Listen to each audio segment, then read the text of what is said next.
So welcome to the SaaS Innovators Podcast. We have a special guest today, Maureen from Box Office, which I'm really excited to hear about Box Office and all the things that you guys do. So let's start off with, what is Box Office and what do you do there? Hi, Larry. Thanks for having me on the podcast today. So briefly, the Boxoffice Company is a media, tech, and data company for the cinema industry. We do a mix of things from collecting data and showtimes around what film is playing where and at what time in the world. And we sell this data to search platforms like Google. So if you were to search, showtimes near me, for example, on Google, everything that comes up comes from the Boxoffice Company. We then have a tech division, which is we build SaaS products for movie theaters worldwide. That means their websites, their mobile applications, their online ticketing, food and beverage solutions, etc. And then we have a media division, which basically we have the biggest YouTube and Meta channels around movies. So we publish movie clips, full trailers, full movies on social media, and we have about 2.5 billion views per month on our channels on social media. That's a lot. Holy cow. That's a lot. We're the biggest channels for movies out there, so that's pretty cool. And then my role specifically, I'm a managing director for our tech division, everything that has to do with services to the movie industry and cinemas in particular. So how old is Box Office? Has it been around for a long time? In various forms. We're a conglomerate of multiple companies that have been all assembled together. We're part of the Webedia group, which is about a 15-year-old group, if I'm not mistaken, based in Paris, France. And they acquired various companies on the B2C and B2B side to build their cinema division. So overall, the oldest part of our company is 100 years old because we have a magazine that I didn't mention, a print magazine called Box Office Pro. And you can also see the website now, boxofficepro.com. But that was a publication created in 1920 in Kentucky to report industry news at the very birth of the cinema industry. Yeah. So as a SaaS provider, since this podcast is all about SaaS, sure. What is, I guess, the biggest new trend that you've seen come out of in the SaaS part of the world, in your world? I mean, what's the biggest changes, I guess, that's been happening? It's a good question. I mean, it's impossible to answer this question without talking about AI. Every SaaS platform in the world, I think, is starting to integrate AI features to provide better insights, make decision-making easier, create content for you, automate workflows, all of that. So I think that's true in our industry as well as in any other out there. And it's how do we harness the power of AI to enhance our capabilities and the products that we offer our customers. So let's talk about your customer for just a minute, because we're all about marketing and how to get customers for businesses. Who is your audience? Who is your solving the pain point for? Good question. So on our SaaS product, our customers are movie theaters of all sizes, from small independent movie theaters in any town America, where it's usually the same person who sells the tickets at the box office at the entrance, who is supposed to run the marketing and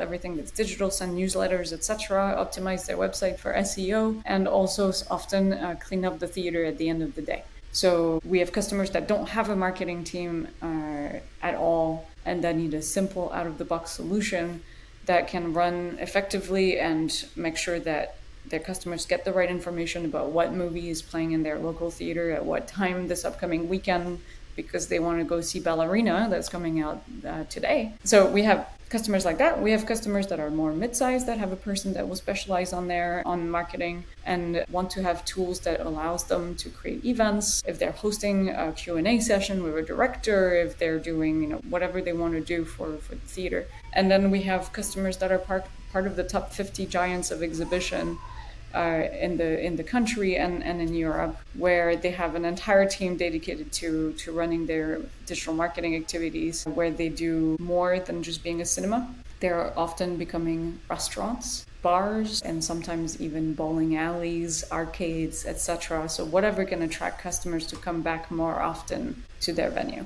Has the movie industry sort of taken a hit? You've got Netflix, you've got COVID, all these things that seem to have had, a pretty large impact. And I just haven't watched it, but has it recovered from COVID and all that, or what's the state of the cinema world at this point? It's a difficult question. We've definitely taken a hit.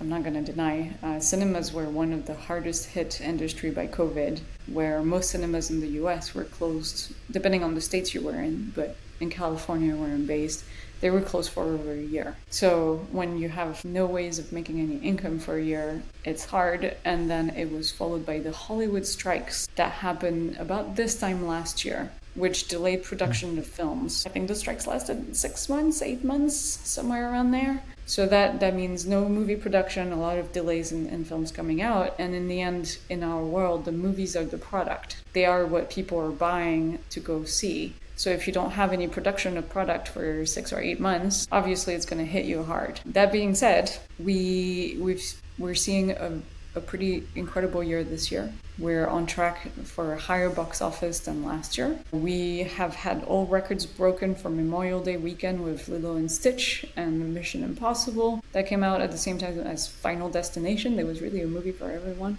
This has been the biggest Memorial Day weekend ever, on the heels of an incredible month of April with Minecraft, among other films, and Sinners, which overperformed. So it's an industry that has had its up and downs for sure for the past few years, but that we're seeing come back in force. Yeah.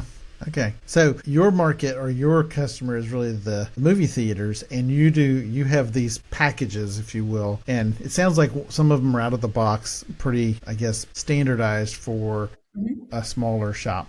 And then you have all the way out up to the larger one. Are you guys the only player in this space? Is it, or are you guys have competitors? We definitely have competitors. I don't know if I wish we didn't. Maybe it would make my life easier. But at the same time, competition is healthy and keeps us on our toes. We have in our world, point of sale systems are a real competitor, because we're not a POS provider. We build on top. We integrate with the point of sale to be the interface on which customers come to buy their ticket and transact. But a lot of point of sale systems also provide websites, apps, online ticketing. I think the real differentiator for us is that this is our specialty. This is what we focus on. We've built a content management system that's super perfected to fit the needs of our customers, that allows them to have flexibility in what they want to display on their interface. We're POS agnostic, so also if we have customers that change their point of sale, they can still have their website untouched and the experience for the customers unchanged. Whereas if they are with a point of sale system as their digital provider, one, it's not their area of expertise. So we're often seeing products that are not optimized for SEO, for example, but they tend to be a lot more standards than what we can offer, because they're, everybody is in a resource constrained world and they're putting a lot more effort towards their point of sale system, which makes a lot of sense. Whereas we are putting all our energy and effort into offering best in class digital marketing products. And you're built on top of the POS. So let me ask you this, from your product perspective, do you guys utilize the information from the POS to make, I guess, marketing triggers and that sort of thing? Yeah, absolutely. So the POS tends to be where there's the inventory of seats. If you think about the product here, for a film, you have limited quantities available, and that's the number of seats in an auditorium. So we work with the POS very closely on what to display, what seats are taken, not taken, the prices, etc., but also loyalty, which is a very important element for our customers. It's loyalty programs, subscription programs, all of that. The backend tends to be built inside the point of sale system,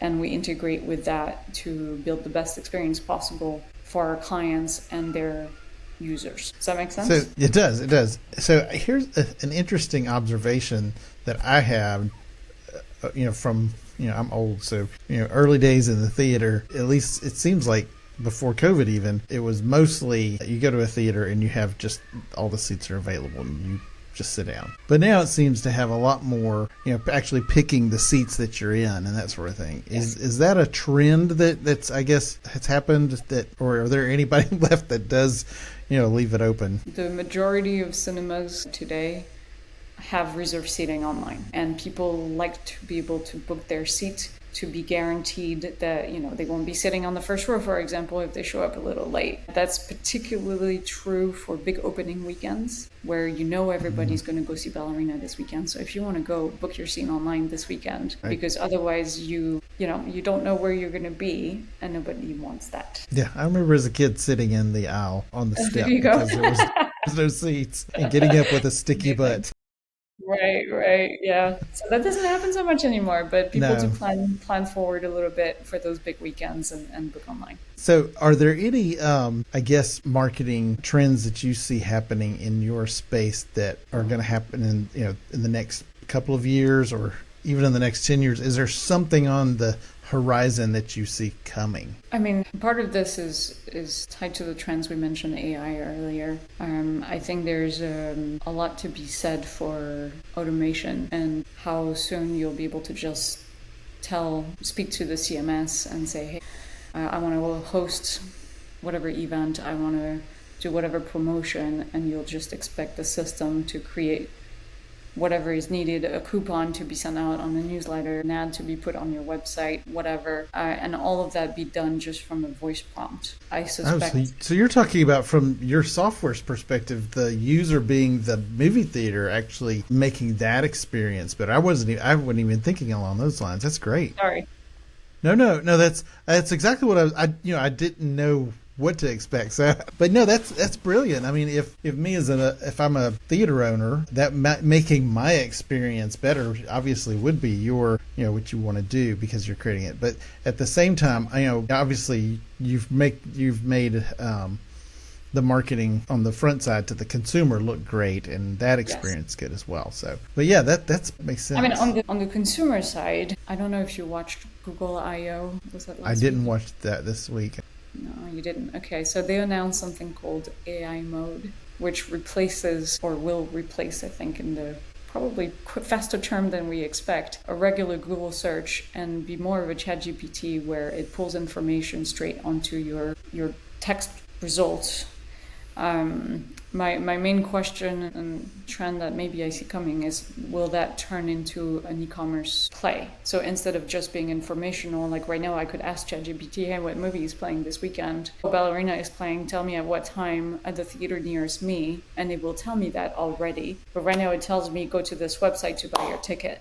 And it will tell me the exhibitor website. I would be surprised if we're really talking 5 years, 10 years, if it didn't go into e-commerce and they could say, well, great, can you book me to 2 adult tickets for the 3 p.m. show on Sunday, and have the Gemini, in this case, just go ahead and book it. So in that case, the interesting point becomes, what APIs will a Gemini plug into to connect to the point of sale system to go buy a ticket for a merchant? And that's hopefully, a place where we could play a role. Yeah, that's definitely, I can see that being right on the horizon. I don't know if it would take 5 years to get there, to be honest. Maybe not, yeah. Yeah, it's everything's moving so fast.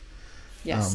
We've had some experience with voice AI, in the customer service, answering phones with simple questions and transferring and that sort of thing. So yeah, it being able to purchase is kind of the next logical progression.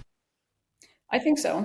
But your first comment, which is about the user interface to the CMS, that to me, from a marketing perspective, is very relevant as well, because I'm in that same business, so we deal with CRMs and Google Ads and all those sort of things. And so, yeah, that's very, very relevant. That's very interesting. Yeah, and I really think we're going more and more towards voice requests instead of going in and typing and, that sort of things. Voice prompts, I think, will be the way to the future. It's a lot faster. It's a lot more efficient. And if we have tools, AIs behind that can analyze what you're really asking for and turn it into a list of action items to implement, that's then plugged into your CMS to implement them, then you've got something. Does your software use any of the AI algorithms to change the frequency of marketing to a particular person by any chance? I know Not yet.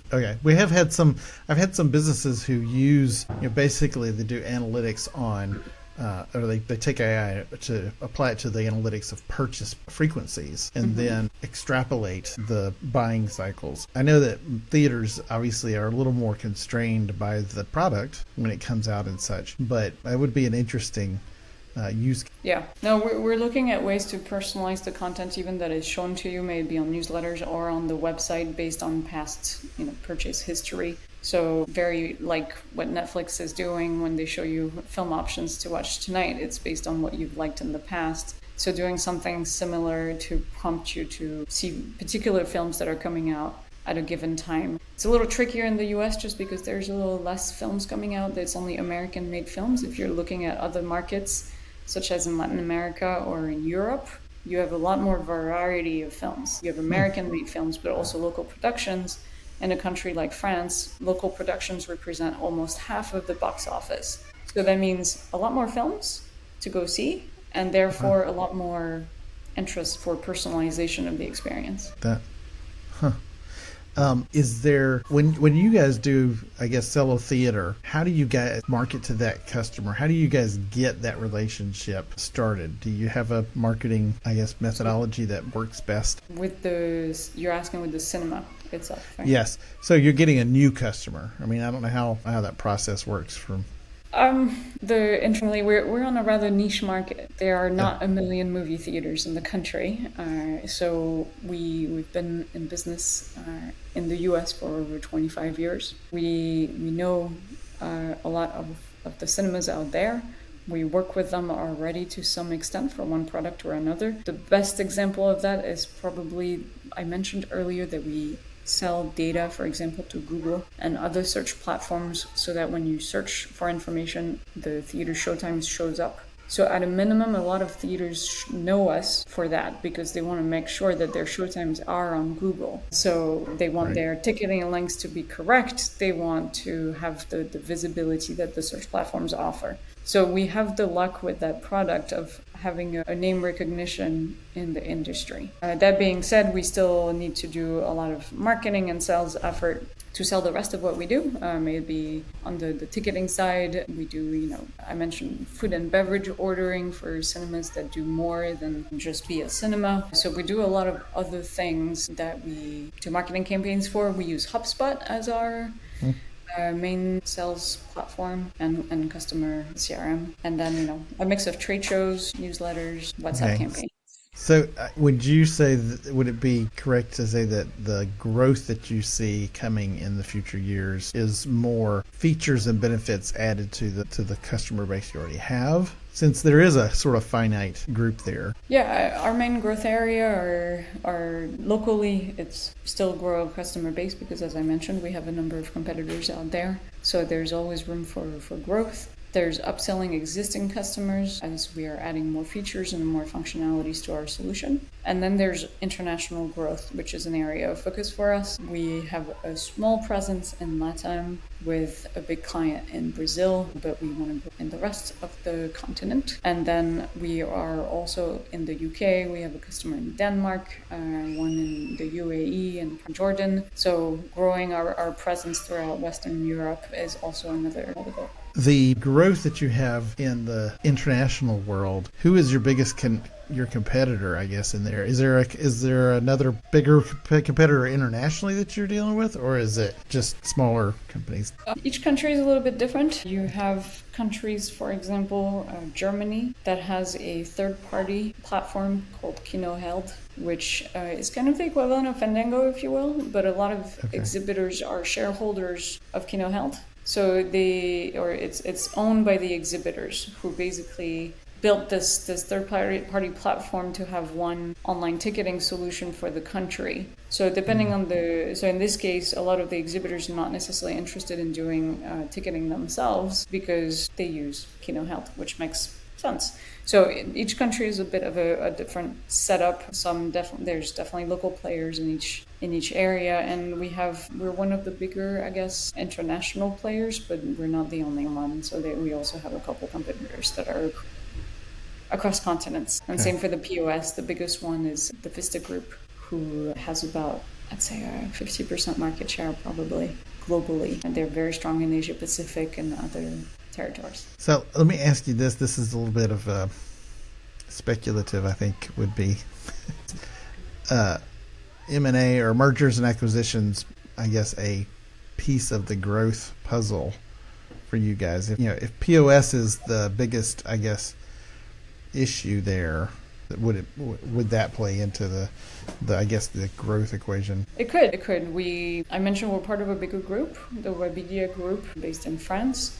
I think there's always opportunities for the right price. So we have been in conversation in the past with a number of players in the industry. I'm not going to say more than that. But I think, as we said, the industry has been going through some bumps over the past few years. I think we're out of it now. We're back to a more healthy and stable environment. Hopefully there will not be any other strikes on the horizon. So we'll see what the future brings, but it's definitely not something that we're putting aside. So let me ask you one that came to mind that flew out of my head, but it's back now. I was like trying to rack my brain here. So you guys provide a lot of data for Google search and that sort of thing you mentioned. Are you guys also tweaking that same data to be used by LLMs? Is that something that you are doing, or is that something you guys plan to do? I know that from my perspective, we're looking at that for businesses because it needs, the way that you parse that data and identify it to be able to be used by LLMs is different than it is for just Google. Excellent question. We have a product that I haven't spoken about yet, which is more targeted to studios to help them understand the distribution of their film. Because believe it or not, they don't necessarily have a good view of what share of the movies playing this weekend is going to be for Ballerina if you're the studio that's releasing it. So having all this data, we can tell them that 35% of all movie theaters in the country are going to be playing Ballerina this weekend, and it represents a total of 35. I already said 35%, so let's make that 45% of all the showtimes available in the country this weekend. So we have data points like that a studio can use to understand how is their film distributed, what market share are they getting of the available slots, I guess, for a particular week, by market, by cinema circuits, by whatever you want to tweak it by. The part that we don't do yet that we are looking into is how to add AI analysis to that, to pull out analytics and things that stand out to the studios to give them information instead of just having a lot of data for them to sift through. So that's work in progress at the moment. Is the relationship between theaters and studios, do you guys sell to both, or is it? Yeah, we have, they're all our customers. Very cool. So I think that's all the questions I had. Okay. It's very interesting what's going on. I'm really excited to see what's going to happen in the cinema world. I love going to movies. My kids love going to movies, so I'm sure it's not going anywhere. But sometimes it could be a frustrating experience, and other times it's a great experience. So I'm excited to see how it improves and see how things get affected by AI and that sort of thing. Yeah, I mean, one of the big trends we've been seeing already for a number of years, but I think it's continuing and accelerating, is the premiumization of the experience. You need to give a reason for people to not watch the film on their sofa, especially considering people are getting bigger and bigger and bigger TV screens at the moment.